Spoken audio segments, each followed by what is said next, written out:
Osmania, Gandhi, fever, NIMS ఆసుపత్రులలో పేషెంట్లతో కోలాహలంగా మారింది. ఏ ఇంట్లో చూసినా ఎవరొకరు వైరల్ ఫీవర్ తో ఆసుపత్రులకు క్యూ కడుతున్నారు.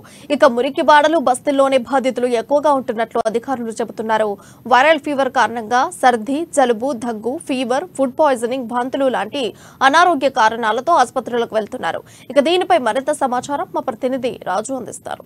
ప్రస్తుతం రాష్ట్ర వ్యాప్తంగా కూడా డెంగీ సీజన్ నడుస్తా ఉందని మనం చెప్పవచ్చు. డెంగీ వ్యాధితో చాలా మంది కూడా బాధపడతా ఉన్నారు. అదేవిధంగా వర్షాకాలం కావడంతో ఇప్పుడు వైరల్ ఫీవర్లు చాలా మందికి కూడా ప్రతి ఇంట్లో ఎవరిని చూసినా కూడా ఫీవర్ కానీ లేదంటే దగ్గు కానీ ప్రతి ఇంట్లో కూడా ఎవరిని కదిలించినా కూడా అదే ప్రాబ్లం తో బాధపడతా ఉన్నారు. మనం ప్రస్తుతము నల్లకుంటలోని ఫీవర్ హాస్పిటల్ దగ్గర ఉన్నాము. ఇక్కడికి కూడా చాలా మంది అవుట్ పేషెంట్స్ వస్తా ఉన్నారు. అదేవిధంగా ఇన్ పేషెంట్ కూడా చాలా మంది అడ్మిట్ కూడా అవ్వడం జరిగింది. చాలా మంది డెంగీ లక్షణాలతో వస్తున్నారని చెప్పి కూడా ఇక్కడ డాక్టర్లు చెప్తా ఉన్నారు. అదేవిధంగా ఓపీకి కూడా పొద్దున్న నుంచి రాత్రి వరకు కూడా చాలా మంది వందలాది మంది వేలాది మంది ప్రజలు కూడా ఓపీలో రిజిస్ట్రేషన్ చేసుకుని చాలా మంది హాస్పిటల్ కు వస్తా ఉన్నారు.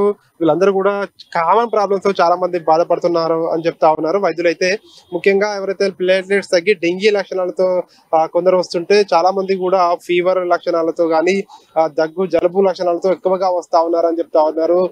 వాతావరణంలో ఉన్న మార్పులు కానివచ్చు, లేదంటే ప్రజలు ఎవరైతే తీసుకునే జాగ్రత్తలు కావచ్చు, వాతావరణానికి అనుకూలంగా తీసుకునే జాగ్రత్తల వల్లనే ఈ వ్యాధులు, సీజనల్ వ్యాధులు వ్యాపించే అవకాశం ఉంటుందని చెప్తా ఉన్నారు. ప్రజలందరూ కూడా పరిశుభ్రంగా ఉండాలని చెప్పి చెప్తా ఉన్నారు. కానీ ఇక్కడ ఎవరైతే ఇక్కడికి వచ్చే పేషెంట్లకు అనుగుణంగా మాత్రం ఇక్కడ ఏర్పాట్లు చేయలేదని చెప్పి కూడా చాలా మంది ఇక్కడికి వచ్చినటువంటి పేషెంట్లు ఆరోపిస్తా ఉన్నారు. ముఖ్యంగా కౌంటర్ల విషయానికి వస్తే ఇంతకు ముందు టోకెన్ సిస్టమ్ ఉండే గత కొన్ని నెలలుగా ఇక్కడ ఆన్లైన్ సిస్టమ్ పెట్టారు. తంబు ఇంప్రెషన్ పెట్టి ఆధార్ కార్డు తీసుకొచ్చి తంబు ఇంప్రెషన్ పెట్టి లైన్ లో నిలబడి క్యూ లైన్లలో గంటలు వెయిట్ చేస్తున్నాం అని చెప్పి చెప్తా ఉన్నారు.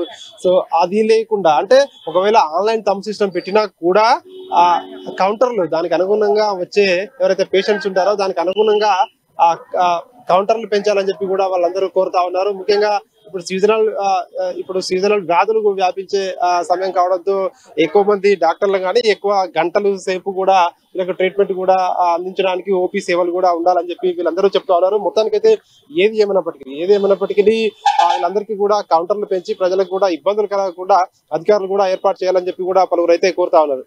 వీడియో జర్నలిస్ట్ వంశీతో రాజు, అమ్మానీస్, హైదరాబాద్.